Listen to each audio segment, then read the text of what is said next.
With less than 6 hours to stop a disaster, J.D. Vance raced against time. Outside, Washington was cloaked in darkness, the storm clouds heavy with rain and fear.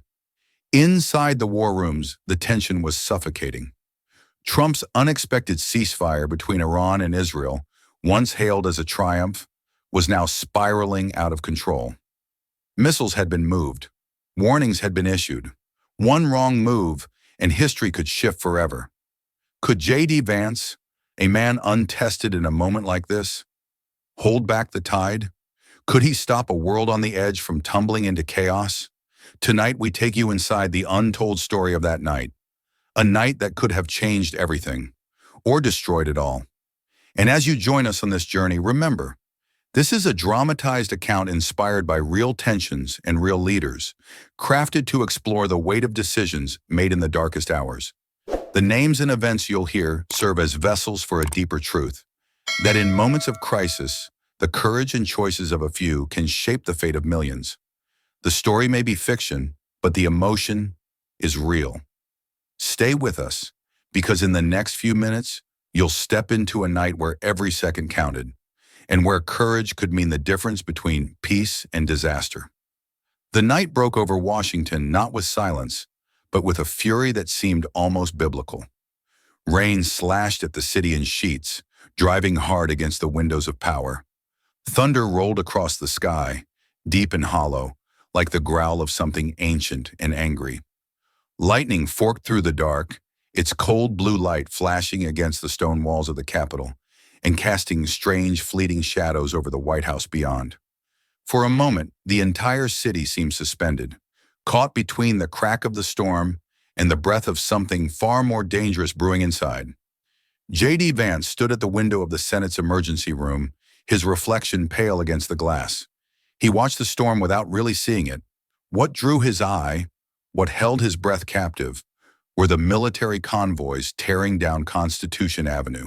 Their headlights glared through the rain, their armored bodies rumbling like thunder on the ground. Convoy after convoy, no end in sight. The city that prided itself on order now throbbed with chaos just beneath the surface. Somewhere out there, J.D. thought, a single wrong move could light the fuse. He turned away from the window, but the scene clung to him. The image of trucks laden with missiles, soldiers clutching rifles with white-knuckled hands, and the rain that could not wash the tension away. Inside, the emergency room glowed dimly with recessed lights. A large digital map of the Middle East flickered on the far wall. Red markers, too many, dotted Iran, Israel, and U.S. bases spread like beads of fire across the region. Every few seconds, new data lines crawled across the screen, as if the map itself was trying to warn them. Something is coming. The room was packed, yet the air felt cold. Aides whispered in tight knots. Generals stood stiff, their chins raised but their eyes dark with concern. A low hum filled the space, the sound of devices, radios, encrypted lines sparking to life with fragments of news. Each fragment heavier than the last.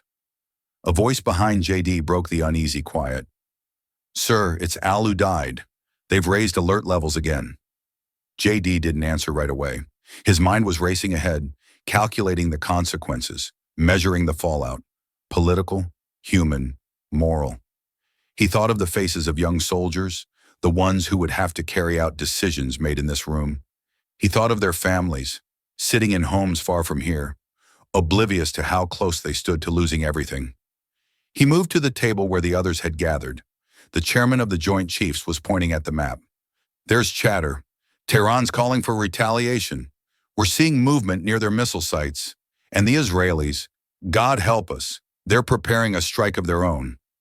Someone else spoke, a diplomat with tired eyes. "This could spiral in hours, minutes even." J.D. said nothing, his gaze fixed on the map, on those little red points that seemed to pulse with heat. He felt the weight of the room settle on him, the unspoken expectation that he would help steady this ship in the storm. But beneath the steady exterior, J.D. felt it, the edge of fear, the gravity of how fragile peace really was. And then came the rumors, whispers first, leaking through secured lines and nervous aides. "Iran might have struck at one of our bases. There's talk of nuclear readiness. Israel's considering preemptive action. The words hung in the air, poisonous and heavy. JD's heart pounded, not from fear for himself, but from the terrifying sense that the world stood on a knife's edge, and that edge was growing thinner by the second. He glanced again at the window, watching as lightning carved the night in half. For just a heartbeat, he saw the city reflected in the glass. Fragile, flickering, as breakable as the peace they were trying to hold. And somewhere deep down, a question rose in him, unspoken but loud in his mind. What if this is the night we lose control? Outside, the storm raged on.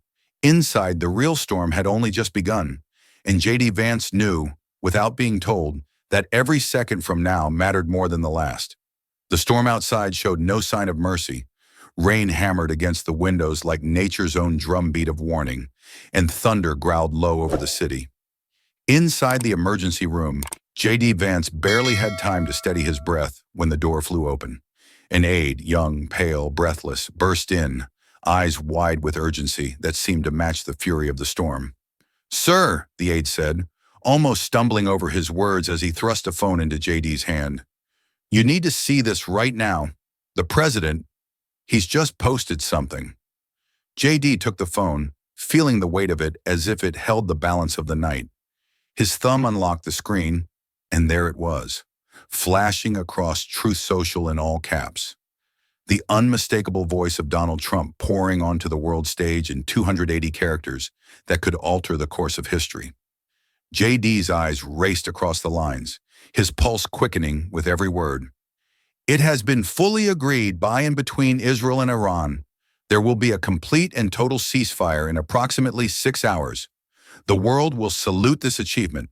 He read it twice, then a third time, as if the repetition could somehow make it clearer or more believable. The words screamed off the screen, louder than the storm, louder than the hum of tension filling the room. A ceasefire? Now? JD's heart pounded, not with relief, but with the deep, gnawing uncertainty of what this actually meant.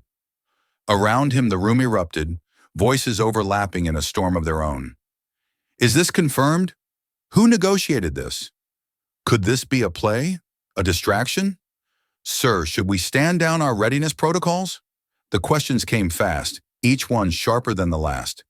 Generals leaned over the map, pointing at red markers that still blinked in Iran, in Israel, on U.S. bases stretched thin across the region.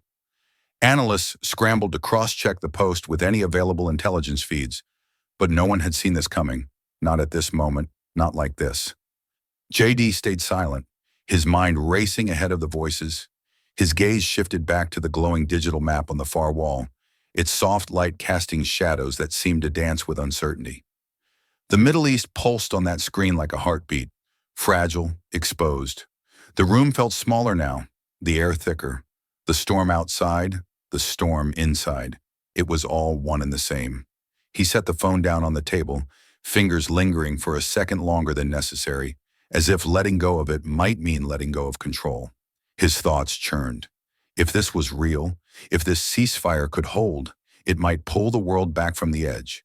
But if it wasn't, if it was theater, a gamble, a move made without the ground truth to back it up, it could ignite something even worse. He could still hear the storm's drumbeat on the glass, the window, the city beyond, the convoys still rolling through the streets. It all reminded him that peace wasn't just words on a screen, it was action. It was verification. It was trust built in a world running on the suspicion. A general's voice broke through. "Sir, orders. We're standing at the line here." JD inhaled slowly, deeply, forcing himself to center in the moment. The storm had not yet passed. The president's post was now part of the storm, part of the chaos that had overtaken the night. And as JD stared at that map, the markers glowing like embers, he knew the next choice they made in this room would matter as much as any missile, any negotiation, any word written in all caps. This wasn't over. Not yet. And whatever the post claimed, whatever the world might salute in 6 hours, the path to peace was going to be anything but simple. The room remained thick with voices, arguments rising and falling like the storm outside, but none of it drowned out the voice in J.D. Vance's mind. His gaze lingered on the phone now, dark on the table, the post's words still echoing in his thoughts. 6 hours, a ceasefire. The world will salute this achievement. Yet beneath that bold promise, JD felt the tug of memory, a string of moments from the past few years that now surfaced with unwelcome clarity. He remembered the other times when Trump had fired off declarations just as grand, just as absolute, only to pivot, walk them back, or watch them crumble under the weight of reality. Statements about North Korea that shifted by morning, tweets about withdrawing troops that reversed within days, pledges of sweeping deals that never materialized. Words that had stirred hope or fear, but too often left chaos in their wake. And now this post, this thunderclap of a promise that no one had seen coming. The storm outside rattled the windows as if to remind them all that nature knew nothing of ceasefires. Inside, the pressure was mounting. The chairman of the Joint Chiefs leaned forward, his voice low but urgent as he addressed the group. We cannot afford to stand by and wait on this. Our intel shows increased chatter, movement at known missile sites. Iran could be staging a strike under the cover of this so-called ceasefire. His finger jabbed the map. We should act. A preemptive strike could cripple their capacity before they launch. Another general, grizzled and steady, nodded in agreement. This is the moment to strike decisively. We let them breathe now. We'll regret it by dawn. Before JD could speak, a senator's voice rose, sharper than the rest, cutting through the storm of opinions. We have been down this road before. You don't trust Iran. I don't trust Iran. And I sure as hell don't trust a ceasefire negotiated over social media. Reject this now. Make that clear to the president and to the world. JD listened, feeling the weight of every word. The map's red markers seemed to glow hotter in his vision, each one representing lives, risks, consequences. He could almost hear the clock ticking down those 6 hours, every second a heartbeat closer to decision or disaster. The call for preemptive strikes grew louder, the room crackling with energy that demanded action. But what kind of action? Was this the chance to prevent catastrophe, or the spark that would ignite it? He stepped forward, voice steady, cutting through the debate without needing to shout. And what if this is it? JD asked, his eyes sweeping the room, daring each person there to meet his gaze. What if this is our only chance at peace? Do we dare let it pass because we don't trust the shape it's taken? For a moment, the room held its breath. Even the storm seemed to pause, the rain on the windows softening, as if listening. JD could feel the tension, the unspoken fear behind every hard stance in the room. No one here wanted to make the wrong call. No one wanted to look back on this night and see it as the hour they failed to act, or the hour they acted too soon. He could see that fear in the general's eyes, in the set of the senator's jaws, but fear couldn't be what guided them now. JD knew that. He knew, too, that no ceasefire could survive if all they brought to it was suspicion and steel. He turned back toward the map, the storm's reflection flickering in the glass. The decision wasn't just about missiles or posts or politics. It was about what kind of future they were willing to gamble on, and what price they were prepared to pay. The storm outside pressed on, relentless, as if it meant to outlast even the fiercest arguments raging within the walls of power. The emergency meeting had shifted to the larger strategy room, a space built for moments like this, with its massive circular table, its tiered seating, its glowing screens broadcasting live intelligence feeds from across the globe. JD Vance entered, shoulders squared against the invisible weight that had settled over the Capitol. The map on the main screen still glowed red in too many places, and the faces around the table were drawn tight, eyes hard with fatigue and tension. The air hummed with static, the residue of heated exchanges that had started long before JD walked in and showed no sign of cooling. Generals, diplomats, and senior advisors filled the room, along with key foreign allies connected by secure lines. The British, the Israelis, and a representative from NATO, all voices JD had heard before in countless briefings, but tonight their tones were sharper, their words edged with urgency. No one waited for formalities. The debate was already in full swing, loud enough that JD had to lean in to catch the threads. We're wasting time, one general barked, his hand slamming against the table. His chest bore a ribbon of medals, his eyes flashing with the fire of a man who had seen too many battles to stomach hesitation now. Our satellites confirm missile movements. We hit them now. We save lives later. Every second we stall gives them an advantage. A diplomat countered, his voice calmer but no less firm.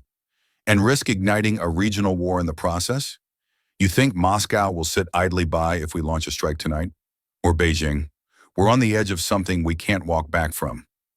Around the table, the room split along lines both visible and invisible. Some pounded the drum for action. Airstrikes, cyber attacks, immediate shows of force to crush any chance of Iranian retaliation before it began. Others pleaded for caution, for verification, for more time. The president's ceasefire post hung over them like a storm cloud of its own. No one dared to ignore it, but no one trusted it fully either. JD stood at the center of this storm, feeling the pressure build. His instinct was to listen first, to absorb the layers of fear, fury, and calculation that charged every word. The general's argument rang clear in his ears. Strike now, save lives, show strength. But so did the warnings of diplomats who knew all too well the cost of wars started on incomplete information. JD could see the fractures in the room, lines of division that could harden into fault lines if not bridged quickly. He raised his voice just enough to cut through the din, not to silence the room but to focus it. Every person in this room knows what's at stake, and every person here knows what escalation costs, not in abstract numbers, but in human lives, in stability, in futures that can't be rebuilt once shattered. His eyes met those of the general across from him, then shifted to the diplomat beside him. If we strike tonight and we're wrong, we don't just risk a regional war. We risk pulling the whole world down with us. The room quieted, not with agreement, but with the weight of truth they could not ignore. JD knew he hadn't solved the divide. The fractures remained, sharp and dangerous. But for the moment, he had pulled them back from the edge of shouting into the abyss. The storm outside rattled the windows again, and JD couldn't help but think how fitting that was. The storm inside, after all, was far from over, and as he glanced at the clock, counting the hours slipping by, he knew that what came next would define far more than just this night. The storm outside continued to lash the city, a relentless drumbeat against the glass, as if nature itself refused to let the night's tension ease. Inside the strategy room, the pause J.D. Vance had managed to buy was already fraying. The generals were back at it, their voices rising again, driven by urgency, by fear, by long ingrained habits of command. The diplomats tried to counter, offering measured words, appeals to caution, but the weight of the room was tilting back toward action, toward force. J.D. stood still at the center of it all, his hands braced against the table, but his mind had begun to drift, not from the present, but deeper into the currents that had carried them all here. He thought of the wars, the ones that had started with certainty and slogans and ended in heartbreak and questions that echoed still. Iraq, Afghanistan, places where promises of swift victory had given way to years of blood and sand, of young lives lost, of futures traded for a peace that never quite arrived. He could see the faces of those wars as clearly as if they stood in this room with him now. Soldiers he had met on visits to bases far from home, some fresh-faced, barely out of high school, others hardened by deployments that had stretched longer than anyone had planned. He remembered the eyes of mothers at military funerals, the quiet grief of fathers who stood straight and silent as flags were folded. All of it, those moments, those faces, pressed in on him as the room filled with noise once more. The present blurred with the weight of history, and J.D. felt the pull of it, the shadow of forever wars that seemed to hover over every decision made in rooms like this one. He heard the arguments as if from a distance now. Strike now before it's too late. Show strength or invite attack. Delay and we risk everything. But hadn't they heard those same words before? Hadn't those same arguments been made on nights like this one, in rooms like this, by voices just as sure of what had to be done? His gaze moved over the people gathered around him.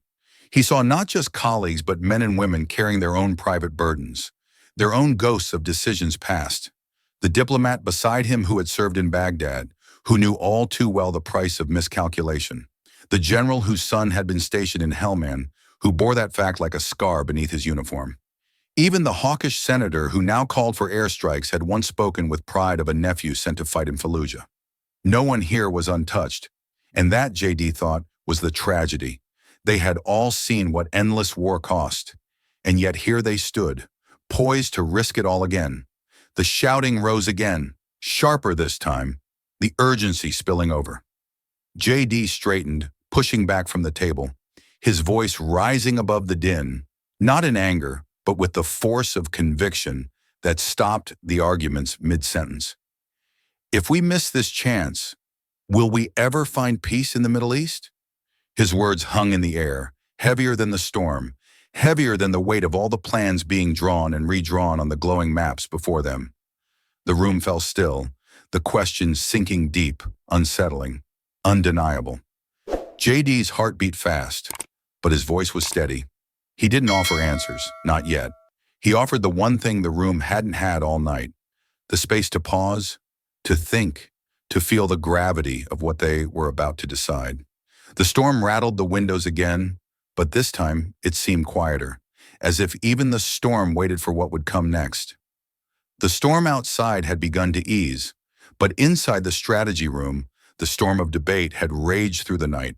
The hours had blurred together, each one marked by rising voices, clashing arguments, and the glow of screens that never stopped updating with new intelligence, new risks, new reasons to act or to hesitate. J.D. Vance had stayed at the center of it all, listening, weighing, feeling the gravity of each word spoken around that table. He had heard the case for airstrikes laid out in stark, cold detail. He had heard the pleas for caution, for waiting on verification that might come too late. And through it all, the clock had kept ticking down toward the president's promised ceasefire, and no one could say with certainty what would happen when that hour struck. JD could feel the fatigue pressing in on him now. It wasn't just the weight of sleeplessness, it was the weight of responsibility, of knowing that the decisions made here would ripple outward in ways no one could fully predict. The faces around him showed the same exhaustion, the diplomats hollow-eyed but determined, the generals tense, the political advisors glancing at phones, at notes, at anything that might offer a path forward. The room felt smaller now, as if the night itself had shrunk it, had pressed the walls in closer, with every hour that passed without resolution. And then, as the first pale light of dawn began to edge its way through the windows, casting long shadows across the Capitol dome outside, J.D. spoke. His voice was quiet at first, but clear, cutting through the lingering murmur of tired arguments. "We've been looking at this through the same lens all night," he said, his gaze sweeping the room. "Force or no force, strike or stand down. But what if there's another way?" Heads turned, some with skepticism, others with the thin hope that comes when all other options feel spent. JD continued, gaining strength as he spoke. "We open a channel, a back channel, quiet, director. We don't wait for statements or official lines. We reach out ourselves now, before this slips beyond our grasp. We make sure they know. This can still end without fire." A ripple of reaction moved through the room. Some faces registered surprise, others doubt. The idea was bold, risky. A secret diplomatic channel at this hour, with tensions this high, was a move few would dare. And yet, as JD laid it out, how it could be done, who could be contacted, how the message could be delivered without tipping off adversaries or igniting political firestorms, the logic began to take root. One of the senior diplomats leaned forward, voice rough from too many hours talking. "And who leads this effort? Who carries that message across the wire?" JD didn't hesitate. "I will." The words left his mouth before he could second-guess them, but they felt right. He knew the risks, the personal danger, the political fallout if it failed, but he also knew that if he asked others to take this chance, he had to be willing to lead it himself. For a moment, the room was silent, the storm replaced by a fragile calm. Outside, the city stirred beneath the breaking dawn, its monuments bathed in soft light that made them seem almost new. JD felt that light on his face as he stepped away from the table, the weight of the night still heavy on his shoulders, but his resolve clear. This was the path he had chosen. Now it was time to walk it. And as he moved toward the door, toward the unknown that waited beyond, the storm clouds broke at last, and a sliver of sunlight touched the Capitol dome. The dawn light that had broken so gently over the Capitol dome had long since faded behind heavy clouds by the time J.D. Vance stepped onto the tarmac. The storm in Washington had passed, but in its place was the quiet, uneasy stillness of a city that knew the real danger was still ahead. The unmarked military jet waiting before him was a dark silhouette against the steel-gray sky, its engines already humming with restrained power. No markings, no flags, just cold metal and the promise of a journey few would know about, and fewer still would ever speak of. J.D. climbed the stairs with measured steps, his heart heavy with the weight of what he was about to attempt. Inside, the cabin was stripped of any comfort. The walls were bare, the seats functional but Spartan, designed for necessity, not ease. The soft red glow of the cabin lights cast long shadows, bathing everything in a dim haze that seemed to match the mood of the mission. J.D. settled into his seat, buckling in as the engine's hum deepened, vibrating through the metal floor and into his bones. The aircraft began to taxi, and with a sudden thrust it lifted into the air, leaving behind the familiar world of Washington and heading toward the unknown. J.D. stared out the small window, though there was little to see beyond the endless stretch of cloud and sky. The city lights of the eastern seaboard fell away beneath him, and with them, the last remnants of certainty. He was alone now, in more ways than one. No press corps knew of this mission. No public statements had been made. No grand declarations accompanied his departure. This was diplomacy stripped to its rawest form, quiet, fragile, and perilous. The cabin was silent except for the steady thrum of the engines. That sound filled the space like a heartbeat, constant and unyielding. J.D. leaned back, closing his eyes for a moment, trying to steady his thoughts. But his mind offered no refuge. Images swirled behind his eyelids, the tense faces in the strategy room, the red markers on the digital maps, the storm that had raged through the night, and above all, the knowledge that at this very moment, forces were in motion that could either end in peace or catastrophe. Every decision he made now, every word he spoke in the hours to come, carried a weight far beyond himself. "I'm risking everything for a sliver of hope," J.D. thought, the words forming in his mind as clearly as if he'd spoken them aloud. That was the truth of it. This flight, this mission, was not a calculated move guaranteed to succeed. It was a gamble, a thread of possibility he was choosing to follow, because the alternatives, missiles, war, loss beyond measure, were unthinkable. Outside, the night deepened as the jet arced high above the Atlantic. J.D. felt the cold seep through the cabin despite the hum of the heaters, or perhaps it was just the cold of uncertainty settling deeper in his chest. He reached for the small folder on his lap, the briefing notes prepared for this mission, but after a moment he let it rest untouched. He knew the facts by heart now. It wasn't facts that would matter where he was going. It would be trust, instinct, the ability to read the moment and seize whatever chance appeared. As the hours stretched on, the drone of the engines became a kind of companion, a reminder of the distance between where he'd come from and where he was headed. J.D. kept his eyes on the darkness beyond the window, searching for the first hint of dawn over foreign soil and wondering what awaited him when the wheels touched down. The cabin lights glowed dim and steady, a fragile beacon in the vast night. The wheels of the unmarked jet touched down on the outskirts of Vienna, just as the first streaks of pale dawn broke across the horizon. The city was quiet at this hour, its streets empty, its grand facades still wrapped in the soft hush of early morning. J.D. Vance stepped off the plane into the cold air, the dampness of the night still clinging to the stones of the old city.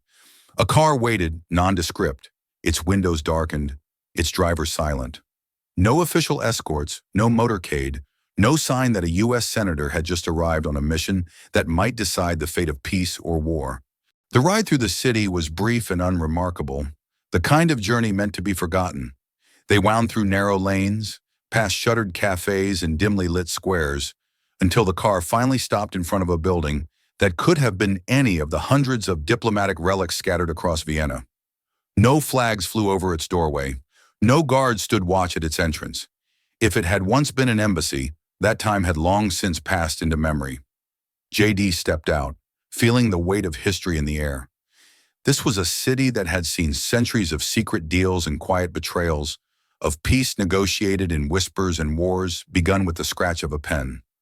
A single caretaker led him inside without a word, down a staircase that creaked beneath their feet, into the basement that smelled of dust and damp stone.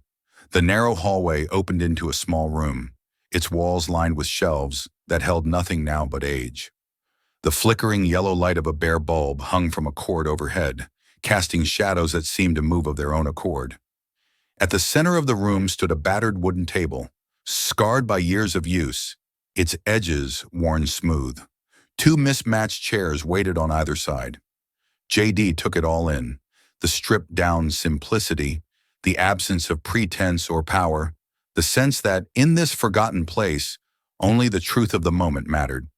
He set his briefcase on the table but left it closed.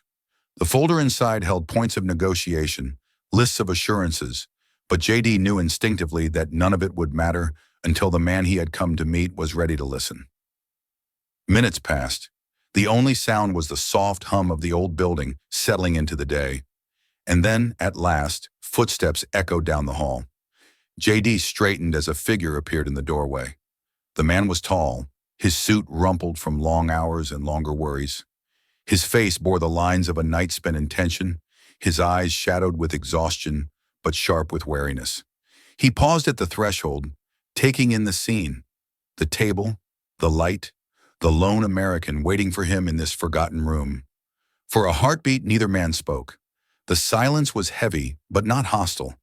It was the silence of two people who understood the stakes, who recognized that words would come soon enough, and that when they did, they would carry more weight than any missile or drone. Finally, the envoy stepped inside, closing the door softly behind him. He approached the table with deliberate calm, lowering himself into the chair opposite JD. His hands rested on the wood, fingers steepled, as if bracing for what was to come.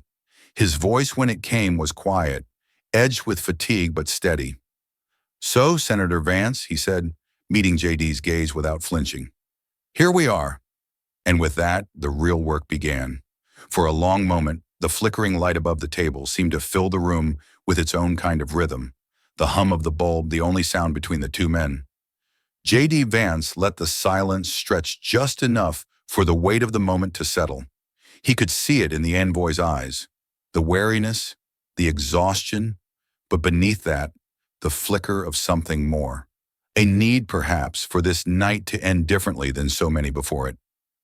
JD drew a slow breath, steadying himself as he leaned forward, his voice quiet but firm. "We are not here as enemies tonight," he began, his gaze steady on the man across from him. "We are here as fathers, as sons, as men who want this to stop. I don't believe either of us came here hoping to fail. I believe we came because we both know what happens if we don't try." The envoy said nothing at first, his expression unreadable in the dim light. His fingers traced the edge of the table absently, as if searching for something solid in the uncertainty. When he finally spoke, his words were careful, measured. "You speak of wanting this to stop, Senator Vance, and yet your planes fly, your ships move into position, your allies call for our destruction. How do I sit here as anything but your enemy?" JD didn't look away. He let the truth of that accusation land because denying it would serve no one. Because sitting here tonight means you chose to. And so did I. We're not fools. We know what forces are in motion, what voices are calling for fire. But those voices aren't in this room. We are. The envoy's shoulders sank slightly, a sign not of defeat, but of weariness. His next words came with the force of long-held frustration. "What my country demands is dignity. We will not be humiliated. Not by your president's posts, not by ultimatums delivered at the edge of a sword." JD nodded, absorbing the words, understanding the depth of what was truly at stake. This wasn't only about missiles or inspectors or political points.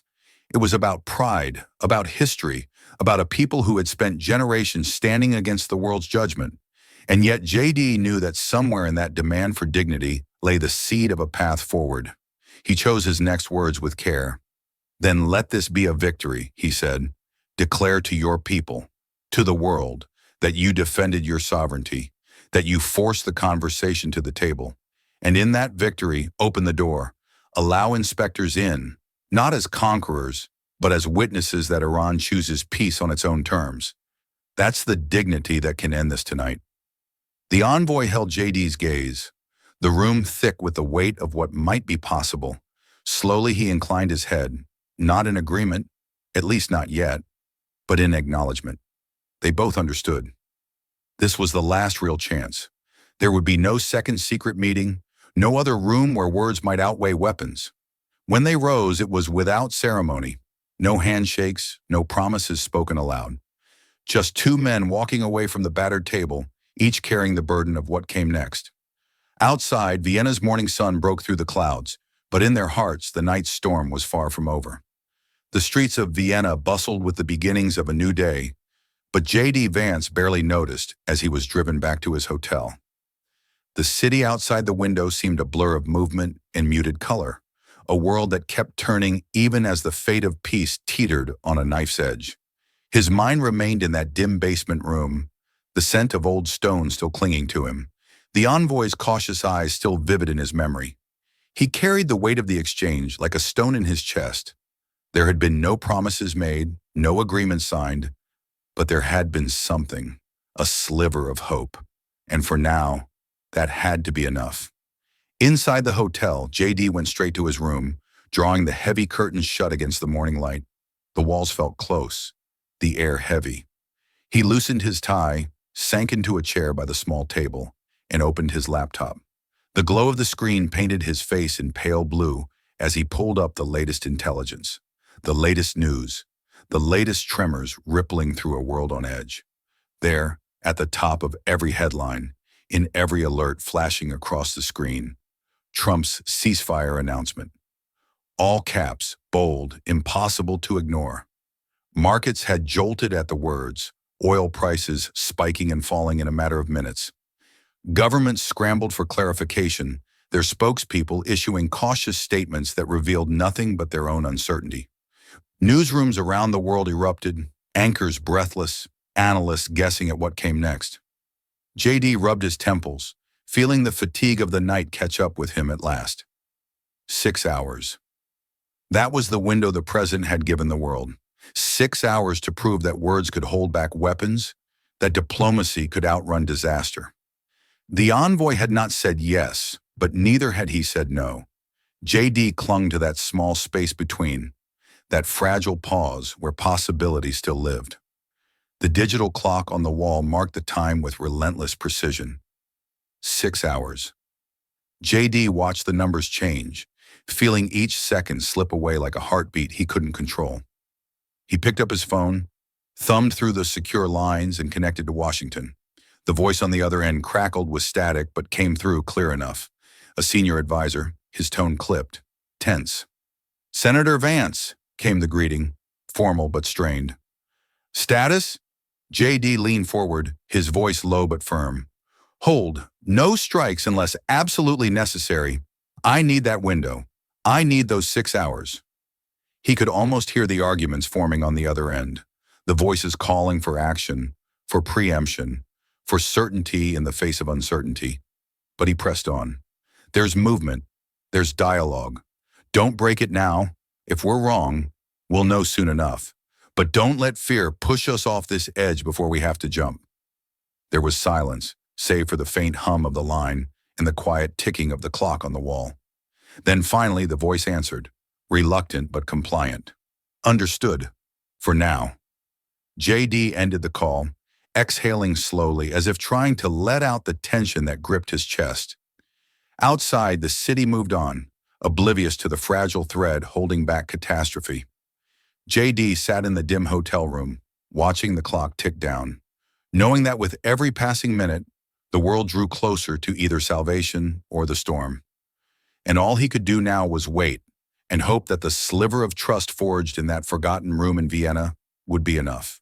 The minutes dragged on, each one heavier than the last. J.D. Vance sat in the dim light of his hotel room, eyes fixed on the laptop screen that now showed a steady stream of intelligence, updates, and breaking news banners. Outside, the morning sun climbed higher, casting long slashes of light against the curtains he had drawn shut, as if even the day itself was impatient to know how this would end. But the shadows inside the room grew longer, deeper, fed not by the fading night, but by the doubts that now crowded JD's mind. A fresh alert flashed across his screen, an encrypted message from Washington, tagged urgent. JD's pulse quickened as he read it. New reports suggested unusual activity near a suspected nuclear storage site deep within Iran. Satellite images showed movement, trucks, personnel, shifting cargo under heavy guard. The analysts weren't in agreement on what it meant. Some said it was routine repositioning, part of Iran's internal security measures.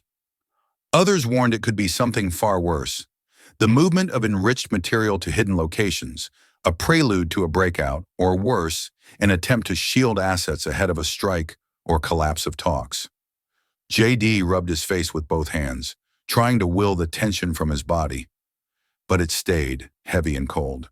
This was what he had feared the moment he stepped onto that jet in Washington.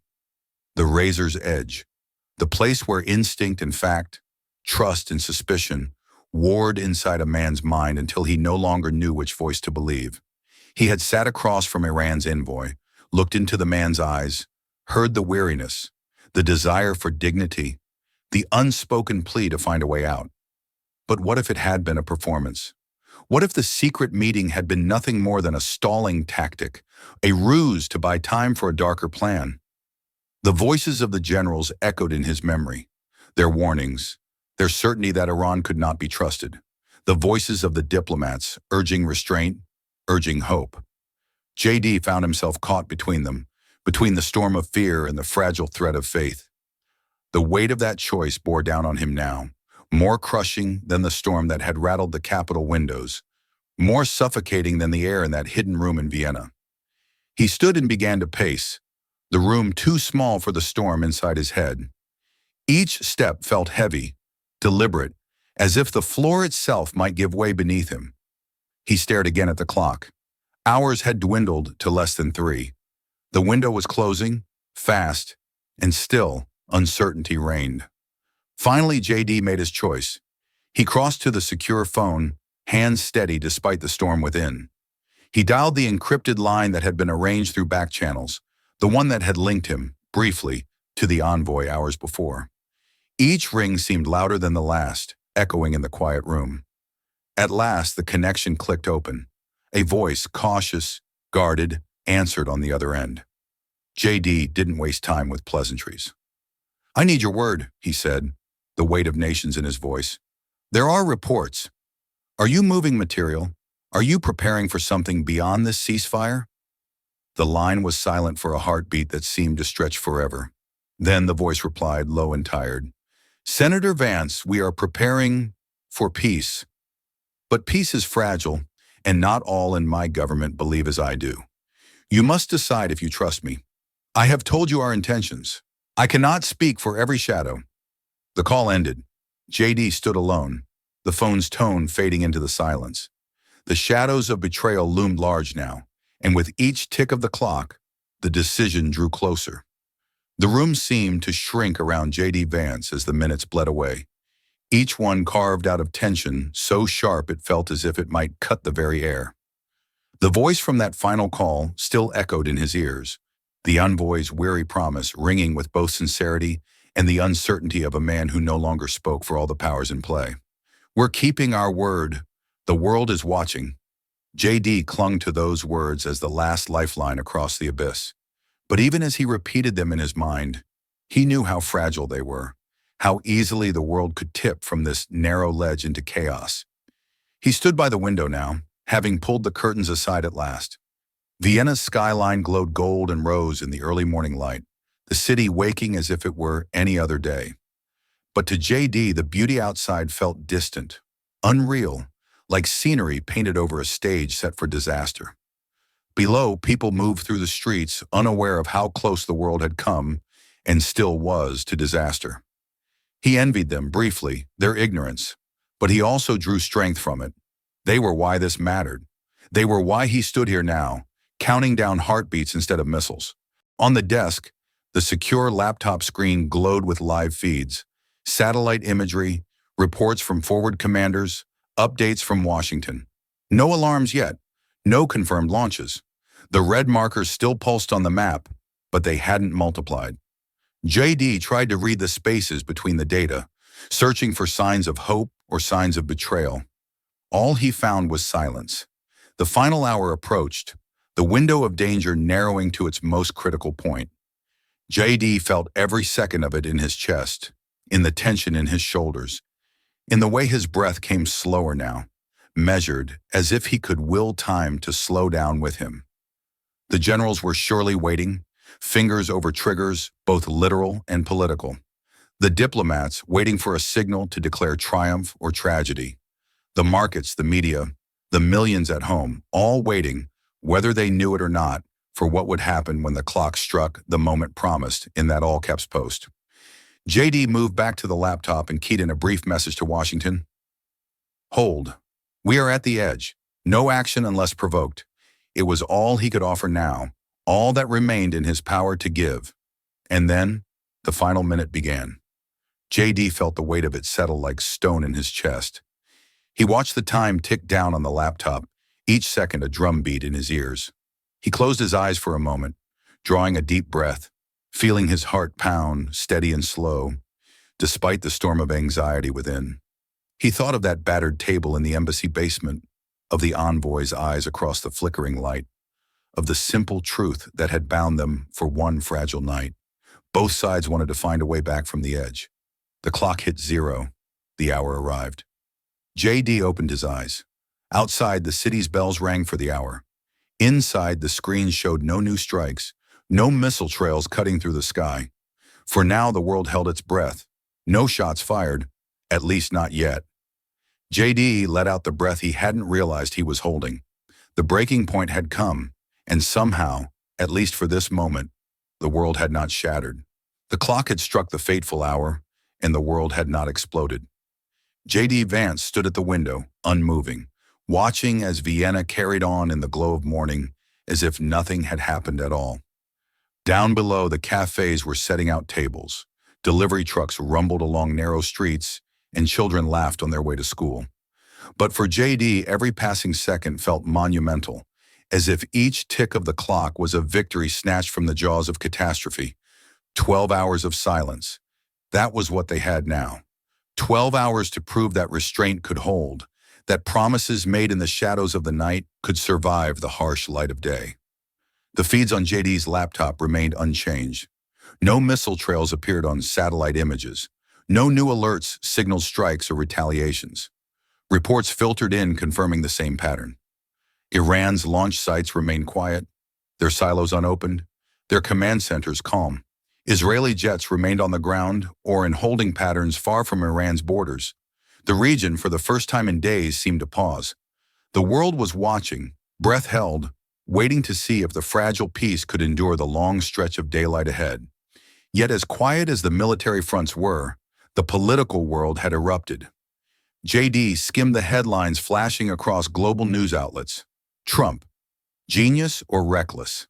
Ceasefire or stunt? Markets surge, then shudder in uncertainty. Commentators filled the airwaves with speculation. Some hailed the ceasefire as a masterstroke, a bold gamble that had succeeded where diplomacy had failed for decades.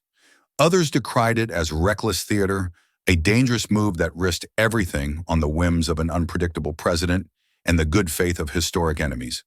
The debate raged in capitals, on trading floors, across social media. But for JD, it all felt distant, noise beyond the signal he focused on. No attacks, no new blood spilled. He moved from the window, sinking into the chair where he had spent much of the night. His body ached with fatigue, but his mind refused to rest. The weight of what had been risked, what had been spared, pressed on him. He thought of his promise, the quiet one he had made not on a stage, not into a camera, but to himself long before this night. He had vowed not to be part of dragging America into another endless war, not to add to the line of conflicts that stretched back through his lifetime, through the lives of the soldiers he had met, the families he had comforted, the folded flags he had watched pass to trembling hands. The silence of these hours felt like a fragile gift, a rare reprieve that might yet prove temporary. JD knew better than to trust it fully.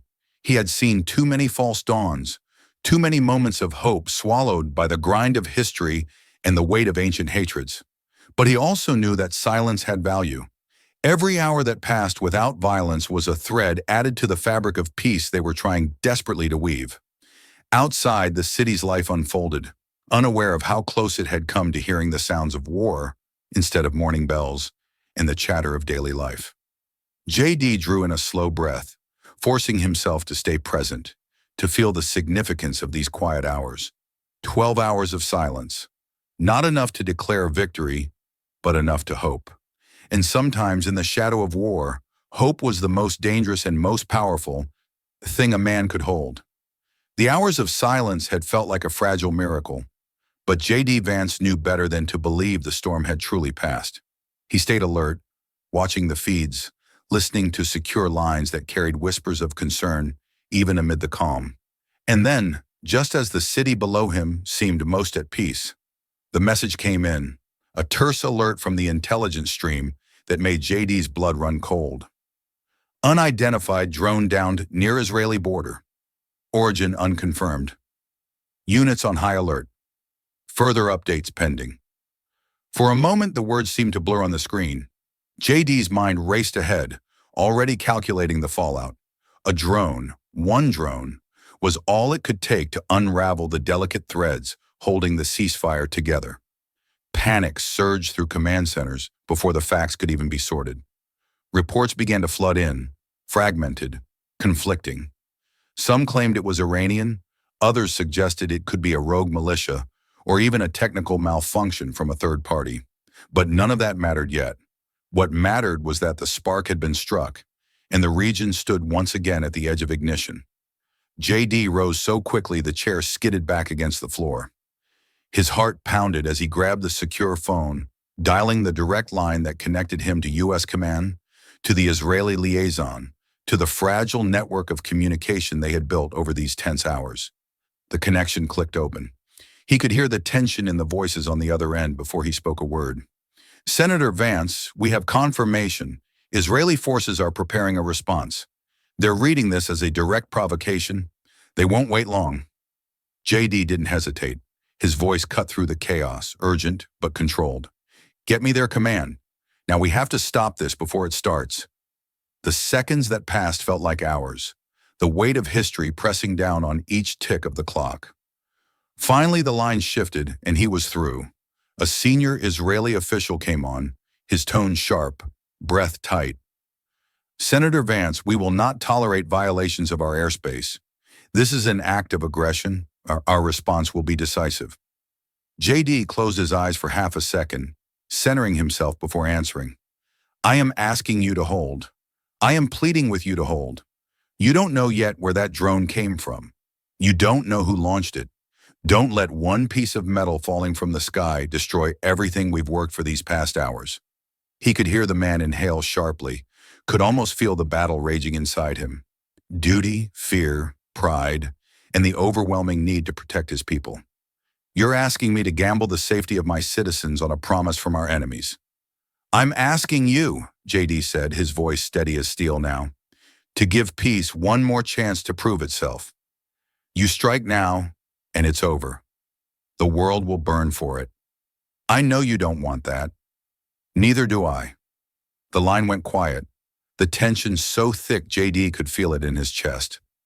Outside, the city carried on, unaware that in one voice, in one decision, the night's fragile hope teetered on the brink. The official spoke at last, his words low but clear. You have minutes, that's all. JD exhaled slowly, knowing how little time that was, but also knowing it was enough to try. And in a world balanced on a knife's edge, sometimes that sliver of time was the only thing left between war and salvation. The tension of the long night had not fully lifted, but as the final hours of the ceasefire window passed without further incident, a fragile calm settled over the world. The downed drone's origin remained unconfirmed, and thanks to J.D. Vance's urgent intervention, retaliation had been averted, at least for now. But J.D. knew that the storm of fear, suspicion, and doubt still swirled in the hearts of millions watching, waiting, wondering what would come next. And so, as the sun set over Washington once more, J.D. stood before a special Senate hearing, summoned not for blame, but for clarity. The chamber was packed, not just with lawmakers and officials, but with cameras beaming his image live across the nation and the world. J.D. took his place at the podium, the weight of the night heavy in his eyes, but his posture straight, his voice steady. The room quieted as he began to speak, the storm of speculation outside the chamber falling silent for this moment of reckoning. "My colleagues, my fellow Americans," J.D. said, his voice carrying through the chamber and into countless living rooms, offices, and phones. "Tonight, peace did not come from our missiles. It did not come from the power of our fleets or the precision of our weapons. It came from something far harder to summon and far easier to dismiss. It came from our courage to wait." He let the words settle, watching as even the most hardened faces in the room softened, if only for a moment. J.D. spoke not as a strategist or a senator now, but as a man who had walked the edge of war and chosen to pull back.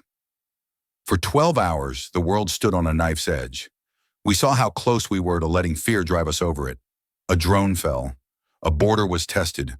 Voices rose, demanding action, demanding fire. And yet we held. We listened. We chose to seek the truth before we chose to strike. That choice, simple as it may seem, was an act of courage.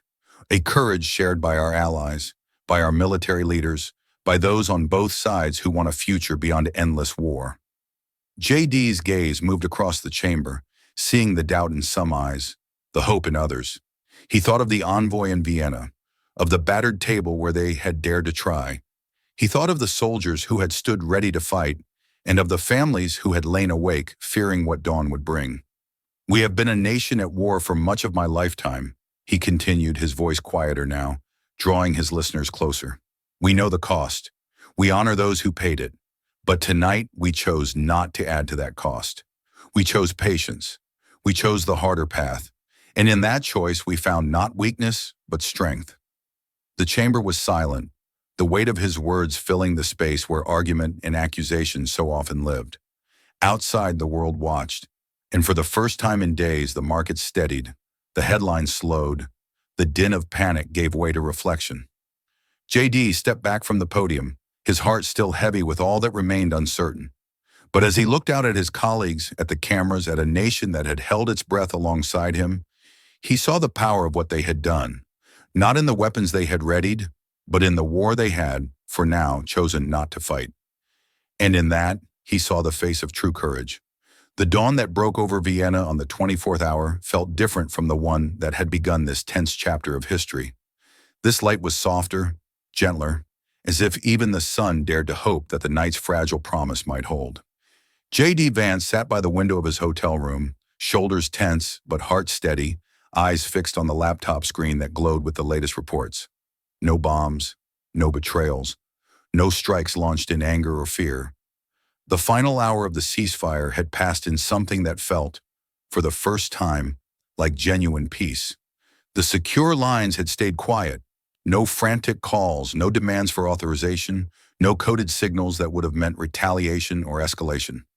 Instead, a simple message had come through from the United Nations.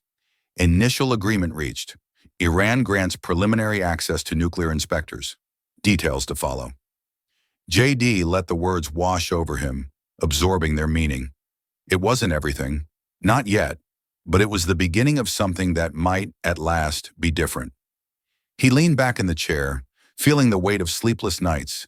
Endless arguments and countless calculations settle on him like a heavy coat. Outside, Vienna stirred to life, but J.D. remained in that quiet space between action and reflection, knowing this fragile peace would need more than hope to survive. It would need work, trust, vigilance. But for this moment, the guns were silent, and that was enough. On his screen, world leaders began issuing cautious statements. Markets edged upward, tentatively, as traders realized the catastrophe they had feared might not arrive. News anchors, still breathless from the intensity of the past day, struggled to put words to what had happened. And in the corners of their voices, JD heard it: relief, uncertainty, but also the first flickers of belief that perhaps the world had stepped back from the brink. JD's team, scattered across secure rooms and diplomatic back channels, had worked tirelessly in those final hours to broker what no one had thought possible. And now, at least on paper, there was a path forward. A path built not on missiles or might, but on dialogue and fragile promises. As he closed the laptop, JD let himself breathe deeply, for the first time in what felt like forever. The sun rose higher, casting its glow on a world that, for today, had chosen reason over rage. JD's return to Washington was as quiet as his departure. No red carpets rolled out, no parades welcomed him home. The plane that carried him touched down under gray skies, unnoticed by the city's usual bustle. He stepped off alone, carrying nothing but a battered briefcase and the memory of the nights that had changed everything. The drive through the city was uneventful. Familiar landmarks blurred past his window: the monuments, the Capitol Dome, the places where history had been written in grand gestures and bold declarations. But JD knew that not all victories came with banners or applause. Some came in the form of a phone call not made, a missile not launched, a quiet agreement forged in the shadows. When he entered the Senate chamber that afternoon, there were no speeches waiting for him, no cameras clamoring for his words. But as he passed his colleagues, a few nodded, small gestures of understanding, of respect. They knew. They knew how close the world had come to disaster, and how narrow the path had been that led them back. JD took his seat, feeling the enormity of it all settle in his chest. That night, alone in his office, JD opened the leather-bound journal he kept for moments like this. The pages were filled with notes, sketches of plans, fragments of thoughts from sleepless nights. He wrote carefully now, each word chosen with the weight of reflection. Peace is not the absence of war. It is the triumph of reason. And tonight, reason prevailed. Barely, but enough. He closed the book, gazing out at the Capitol bathed in soft evening light. The battle wasn't over. It never truly was. But for tonight, he allowed himself the quiet victory of knowing they had chosen the harder path, and that it had held.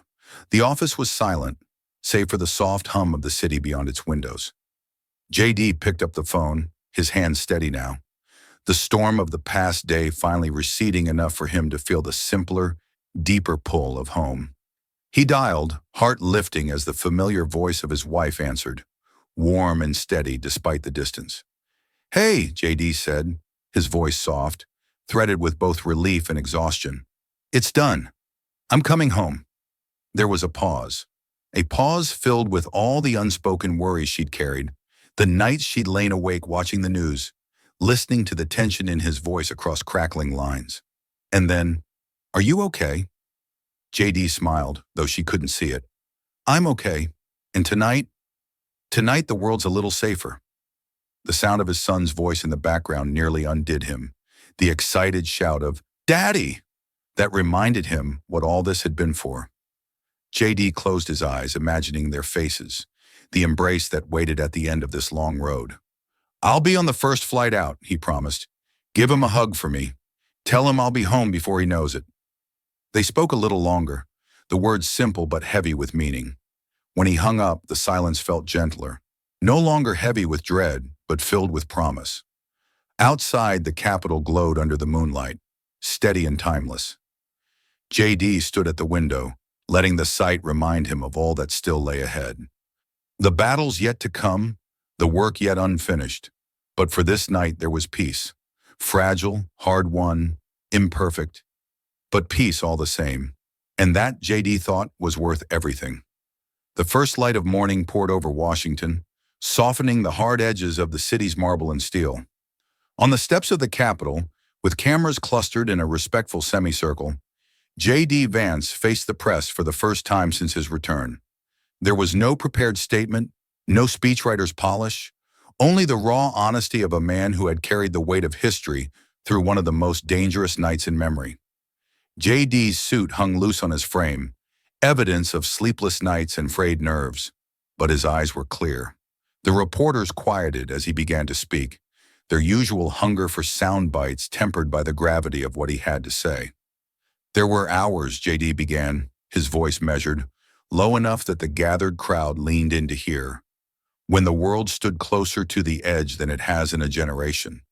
Hours where decisions weren't made in the glare of cameras or the noise of headlines, but in quiet rooms, on whispered calls, in moments where trust and instinct had to outweigh fear. He recounted in careful detail the path that had led them back from the brink, the secret meeting in Vienna, the drone incident that could have shattered everything, the agonizing final moments as they waited for either destruction or deliverance.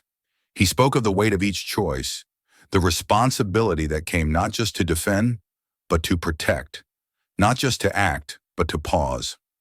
JD's words, stripped of politics, carried the simple truth of what had passed. As he spoke, the usual sharp edges of media scrutiny softened.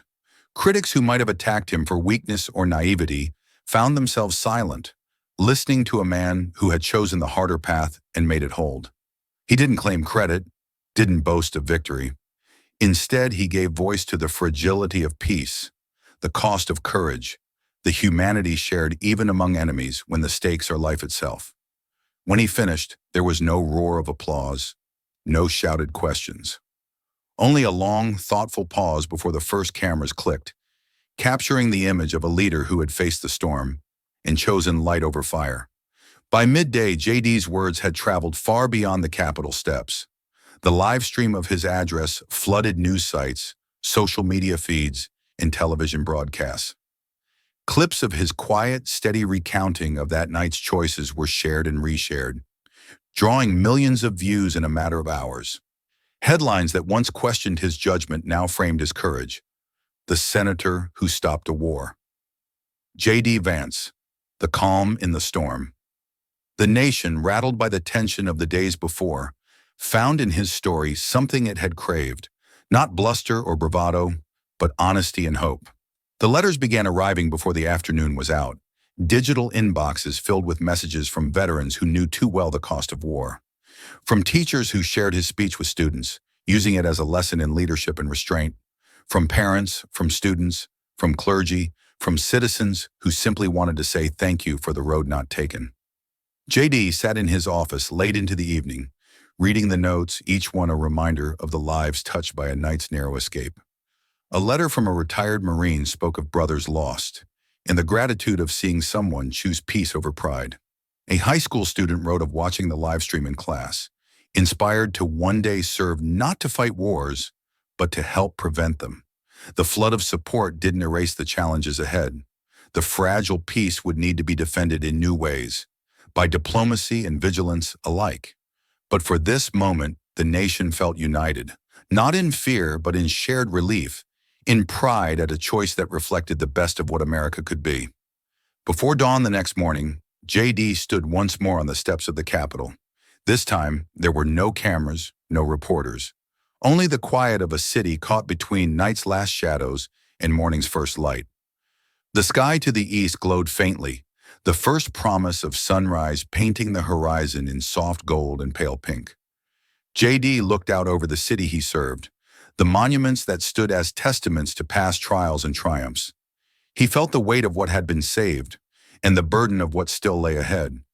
The peace they had achieved was real but fragile. The choices that had spared the world from fire were only the beginning. He drew a deep breath, the cool morning air filling his lungs, grounding him in this moment of reflection.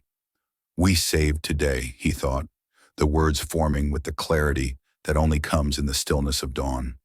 Tomorrow is ours to build, with courage, with wisdom, and with heart. The sun crested the horizon, its light spilling over the Capitol, the city, the nation. The glow touched the marble and stone, casting long, warm rays that seemed to promise a new beginning. JD let the light wash over him, drawing strength from its quiet power. He knew the work ahead would be long, the battles of ideas, of policy, of hearts and minds as demanding as any conflict fought with weapons. But as the sun rose higher, Casting its light over a world that had stepped back from destruction, JD felt ready. Ready to build, ready to serve, ready to guide the fragile hope of one night into the lasting peace of many tomorrows. And with that, he turned from the sunrise and walked back into the capital where the future awaited. This story reminds us that true courage is often quiet, a choice to wait, to listen, to seek peace when war feels easier. J.D. Vance's journey shows how leadership is measured not by the battles we fight, but by the ones we prevent. In a world that moves fast, his restraint offers hope.